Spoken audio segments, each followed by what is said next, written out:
It was actually over my jury. Like my jury got stole. My accounts got broken into. My jury got stole. Everything got stole.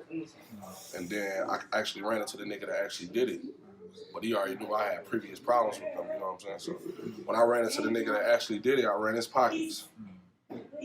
Hey, motherfuckers, you know what I'm saying? I'm in the club. Somebody tried to take my glasses and run off with him and shit. I grabbed him.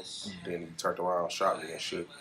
So after that, it was just like, I'm like, damn, like motherfuckers I was fucking with, you know what I'm saying? So I'm like, damn, these motherfuckers hate my guts. In the hospital, man. He's hating on me in the club, try to rob me in the club. What happened though, man? That's how it is. I take the king of the city out. What happened though, man? Real niggas don't die. I made that official too many times. This is Baby James, a Detroit rapper who survived 3 separate shootings, chased a rival gang through a crowded shopping mall on camera, and watched every single one of his enemies disappear into decades of federal prison time. He outlasted all of it: the bullets, drive-bys, and even hit attempts on his grandmother, his mother, his whole family. But on December 2nd, 2023, Baby James was dead at 33 years old. And the thing that finally got him was not a gun. By the end of this video, that is going to make complete sense, and it is going to bother you. To understand any of this, you have to start where he started. James Williams grew up in the Herman Gardens projects, right at Joy Road and Southfield on Detroit's west side. This was not a quiet neighborhood. This was dice games on the block, dirt bikes in the street, and young men learning very early how money moves and how fast things can go wrong. His parents split when he was 7.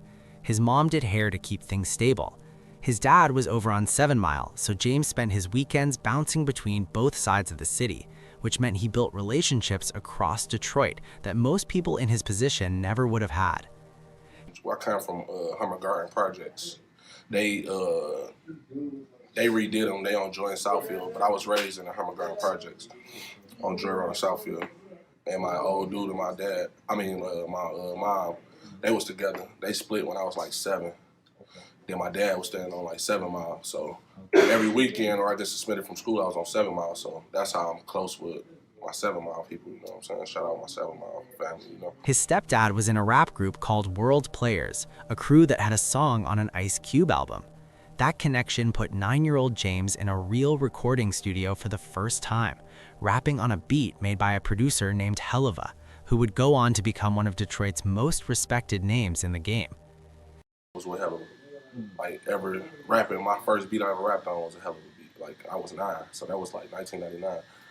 And, What? yeah, that's why, like, you know what I'm saying? He'll call me his nephew to this day. Like, I just finished up my new CD with him yesterday, but my first time in the studio was 9, so I've been doing it, and I always had a studio in my basement growing up, so. He was shy about the music for years, but by the time he was 13 or 14, he was burning CDs and handing them out at school because the music was moving on its own. People wanted it, and with that early recognition came early hate. James had nice clothes and chains. He carried himself a certain way, and in the projects, that kind of thing draws attention you do not always want. Yeah, I've been hated all my life because I always had nice stuff. Like, you know what I'm saying? My mom took care of me. And then when certain shit I wanted, she wasn't buying, I had to go hustle for it. Yeah, so like, I'm basically like been getting hated all my life because I always had nice things and shit. My mom took care of me, you know what I'm saying? So I was like, instead of wanting shit that she wasn't buying, like Cardi's and Al signs and shit like that. So nigga got the hustling, gambling, you know what I'm saying, trying to get everything, but people ain't like that, you know what I'm saying? Like, I was fucking with niggas in high school, 9th grade, nigga I was fucking, hanging with. They fucked around and, they fucked around and set me up and robbed me for an L sign. And then I fucked around, like, came back to school. That was probably like a Friday. I came back to school that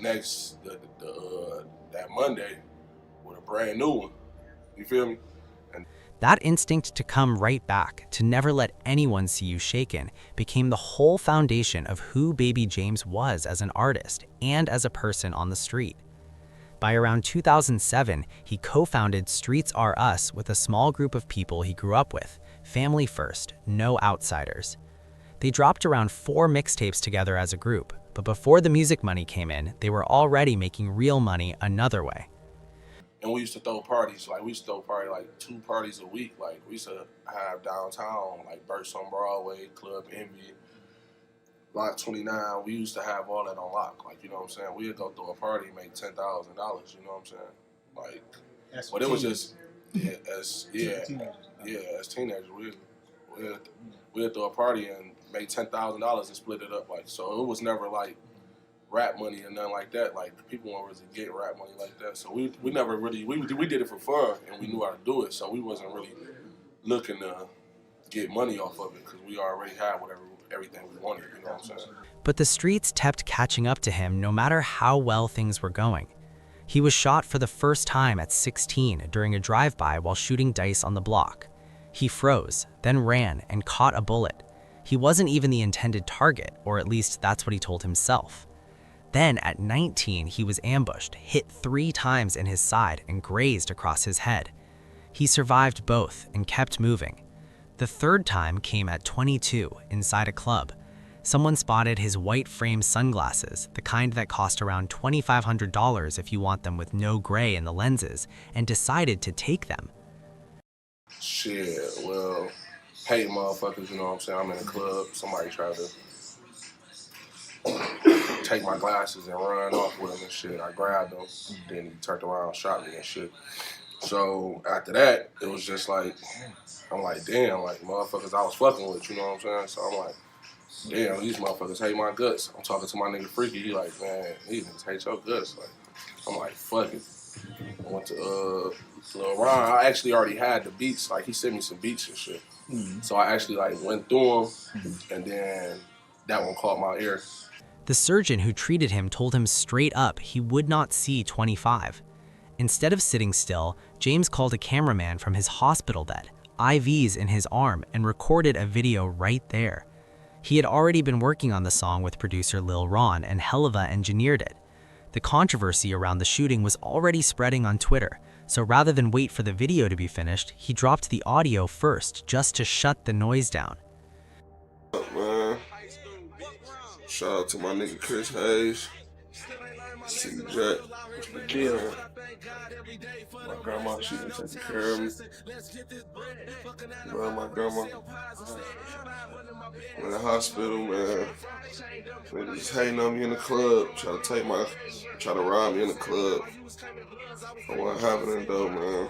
That's how it is, man. They're trying to get at me, dog. Chilling though, man. Got that new CD about to drop June 23rd. Probably at H2, you know. Still out here making movies, man. I'll be out of here in a minute though. I just got out of surgery. I'm still out here, you know. Yeah, gotta go about that. Already, peace. They got me on this blur, man. They try to take the king of the city out. We're having it though, man. Real niggas don't die. I made that official too many times. For real. Shout out to my nigga Chris Hayes, though. Coming up here. Shout out to everybody that came up here and saw me. I love y'all. And everybody that wrote me on Twitter. I love y'all. That's our new band camp.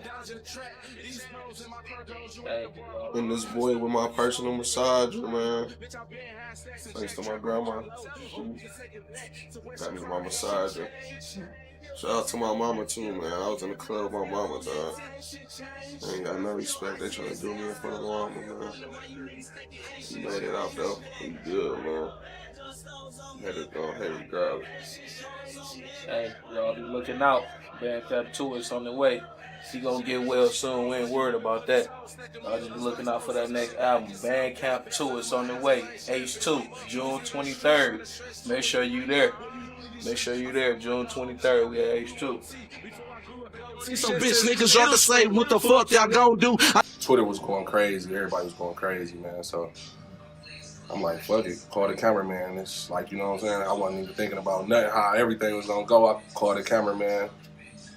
People was on the internet talking shit, like, you know what I'm saying? So I put the song out, and the song went so I was already shooting a video, like I was fucked up shooting a video, but it wasn't done. But it was so much controversy on Twitter, I had to like shut some shit up. So I wound up just dropping the audio to it, and they was going crazy, you know what I'm saying? Then I wound up dropping the video probably about a week or two later or whatever like that. But yeah, though. So the song hit 100,000 views with no promotion behind it at all, pure word of mouth and Twitter buzz. He called it Hate My Guts, and it became the defining record of his career. That song put him on the map, but also made him a much bigger target than he already was. By 2015, Baby James was locked in a serious beef with a West Side gang called HNIC, which stood for Head Niggas in Charge.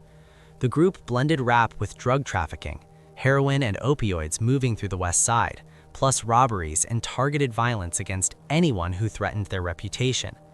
Their leaders were two brothers, Antoine Woods, who went by Pesh, and Austin Woods, who went by Ken.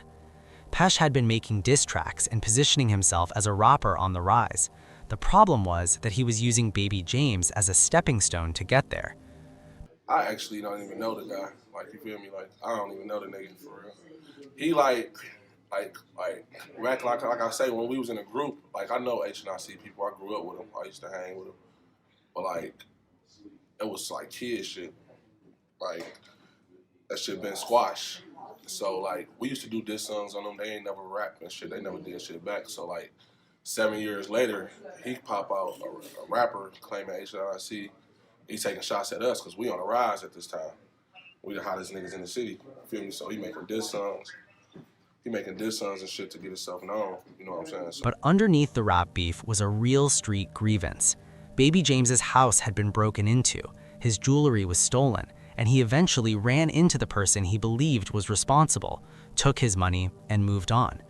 Then, months later, HNIC showed up on social media claiming they had robbed Baby James and got away with it. That was the part that could not be left alone. And this is something that it's not rap. It's not rap related though. You said from the beginning. You said it was kind of like it was actually over my jury. Like my jury got stole. My accounts got broke into. My jury got stole. Everything got stole. And then I actually ran into the nigga that actually did it. But he already knew I had previous problems with him. You know what I'm saying? So when I ran into the nigga that actually did it, I ran his pockets. And then after it was just like a year later. Then they pop up on the internet. I already bought new jewelry and everything. I ain't never cried about it on the internet. Nobody never knew nothing about it. So when they came out saying like they took my jewelry from me, like they saw me out and basically took my shit from me. They was on the internet making videos. So after that, I ran into them at the mall. They dropped their bags and get to running. You know what I'm saying? On October 24th, 2015, Baby James and his associates ran into the Woods brothers at Fairland Town Center in Dearborn, Michigan, a shopping mall just outside Detroit. The moment those two crews crossed paths in that building, whatever was going to happen was always going to happen. A confrontation started near the food court area and knives and poles were swung. And then HNIC did the one thing a street gang with a reputation can never recover from. They ran. Baby James and his associates chased them store to store through a crowded Saturday mall, caught up to Austin Woods, tackled him, and beat him while bystanders stood there watching. Security eventually intervened and separated them, but by then, multiple phones had captured the whole thing. The video went up on Instagram within hours. Then came the memes, photoshopped images of the Woods brothers running and captions calling them cowards. The clip spread to millions of views across Instagram and YouTube, and the image HNIC had spent years building simply collapsed. For a gang that had positioned itself as untouchable, that kind of public humiliation demanded a response, and what happened next put innocent people in the middle of it. Court records from the federal trial show that within hours of the video going up, HNIC member James Eldridge texted Antoine telling him to do something about what Baby James had posted. A witness who later testified at trial said that message meant one thing: shoot him. Austin replied to the group that he was on a mission for real. Antoine told everyone, "No mo internet games, bro, just know that." Since they couldn't get to Baby James directly, they ran surveillance on his known addresses and then started hitting the people around him. On December 5th, Antoine walked up to Baby James at the King of Diamonds strip club, pointed a gun directly at his head, and pulled the trigger. The shot missed, and a bystander standing nearby was hit instead. They drove past his mother's hair salon and riddled it with bullets. Then, on December 20th, just before midnight, they pulled up to Baby James's grandmother's house on Alger Street. They fired more than 50 rounds into the building. His grandmother and a toddler were inside hiding, but not a single bullet hit either of them. Antoine reportedly bragged afterward that they had tore it up. A neighbor who heard the shooting said, "Heard loud shooting, hit the floor. You're going to reap what you sow." What the HNIC crew kept doing during all of this, posting on Instagram, rapping about what they had done, texting threats in group chats, was building the federal case against themselves in real time. Prosecutors later stated directly that social media bragging by the gang's members was a central factor in their prosecution. Antoine posted, "We don't conversate, we demonstrate red rum," which is murder spelled backward. Austin posted, "I'm about to hit them where it hurt now." The FBI traced the guns, matched the timelines, and built a case around the digital trail HNIC left for them. Then one of their own members, Donovan Rhymes, got arrested on unrelated charges and flipped. He testified for 5 weeks at trial about the gang's drug operation, the surveillance they ran on Baby James's home with the explicit purpose of killing him, and the full chain of events from the mall to every shooting that followed. The prosecutor summed it up in one line: they conspired to murder a rival who had embarrassed them on social media. In 2020, Antoine Woods was sentenced to 384 months in federal prison, which is 32 years. Austin got 168 months, which is 14 years. The Sixth Circuit Court of Appeals upheld nearly all of the convictions in 2021. Pesh received 32 years. His brother Ken got 14. Every single one of them gone. Baby James had watched all of it happen from the outside and walked away standing. In 2019, Baby James sat down for what he called only the second interview of his life. He talked about his plans with a clarity that is hard to listen to now, knowing how it ends. That's probably why I ain't blow as big as I supposed to. So, like, you know what I'm saying? I'm about to get a manager, you know what I'm saying? Good managers, you know what I'm saying? Anybody know any good managers, send them in my direction, you know? But I'm going to do everything right this time. Get all the paperwork right. I'm going to promote this shit and strictly focus on rap, you know what I'm saying? That's why I say give me one more year, so, like, I'm gonna go hard with it. He talked about the album he was finishing, the one he had been building toward for years. It's gonna be Last One Standing. That's what I think the name is. That's kind of like the perfect name for it, I feel. Cause like I'm like you know what I'm saying, soul survivor, you know what I'm saying, only the strong survive. I'm like one of the niggas that's been around and still around. You know what I'm saying? God bless, you know what I'm saying? But that's what I feel like that's the perfect title for it. Okay. He was 29 years old at that interview. He had survived things that would have buried most people, and he knew it. He was talking about a movie deal, a manager, finally building the infrastructure around his talent that he had never had, and he meant every word of it. Baby James was hospitalized in the final days of November 2023, and on December 2nd, he died of heart failure. He was just a body that had been carrying years of hard living and a drinking habit that people who knew him said had been going since he was 16 years old. The people closest to him were direct about it when the news broke online. One person who knew him wrote in the Reddit thread that Baby James had been drinking heavy liquor and champagne since 2006 and called liquor a hidden demon of this city. Another replied that he probably had cirrhosis of the liver on top of the heart failure.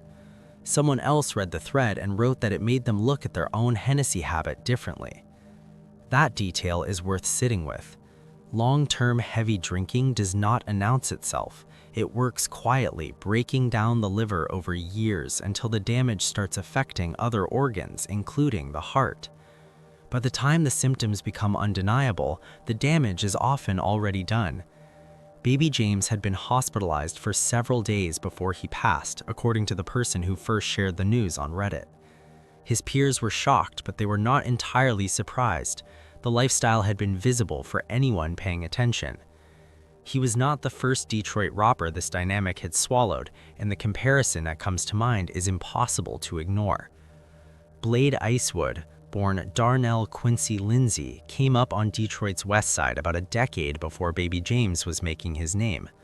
His father was a co-founder of Young Boys Incorporated, one of the most powerful drug organizations Detroit had ever seen in the 1980s. Blade himself reportedly ran a drug operation that brought in over $40 million while simultaneously building a rap career that was genuinely shaping Detroit's sound. He founded the Street Lords, released albums that moved tens of thousands of copies independently, and became a fixture on West Side's 7 Mile Road. His beef with Antonio Cadell, who went by Wipeout and ran the East Side Cheddar Boys, started over a name. Both crews claimed the Cheddar Boys label. The East Side version of the group had been gaining serious traction with radio play and major label interest from Sony and Universal, and their album had sold over 60,000 units in just 5 months. Blade's crew felt their original claim was being erased. The diss tracks came. Then the guns came. On September 20th, 2004, 2 men ambushed Blade inside his own home with an AK-47. He was shot 7 times and left paralyzed from the chest down. He did not cooperate with the police. He did not stop rapping. He kept moving from a wheelchair, released music, and held a non-violence rally near the blocks where he had come up. Then, on January 29, 2005, a gunman pulled up alongside his Range Rover near a car wash on West 7 Mile and fired 17 rounds into the passenger side. Blade was killed on the spot. He was 27 years old. The hitman, Larry Davidson, was convicted and sentenced to life in prison in May 2006. Blade Icewood got the legend treatment. His name still carries weight in Detroit. His family built a record label around his legacy. People still talk about him like he defined something, because he did, and because the way he died fit the story the streets already knew how to tell. Baby James survived longer than Blade. He survived more attempts than almost anyone in his circle. He outlasted 3 shootings, a federal murder conspiracy, and years of active beef. But because he died at 33 from heart failure instead of a bullet, the culture responded with silence. That quiet is the most honest thing about this whole story. It's coming 2020 for sure. Last one standing, man. This is an exclusive interview, man. It's probably the second interview I ever did in my motherfucking life. For real. Hey man, you know I got it, a humble soul. Exclusive shit, a lot of shit people don't even know about, you know what I'm saying, but it is what it is. His enemies are still in federal prison as of 2026. No successful appeals, no release dates near.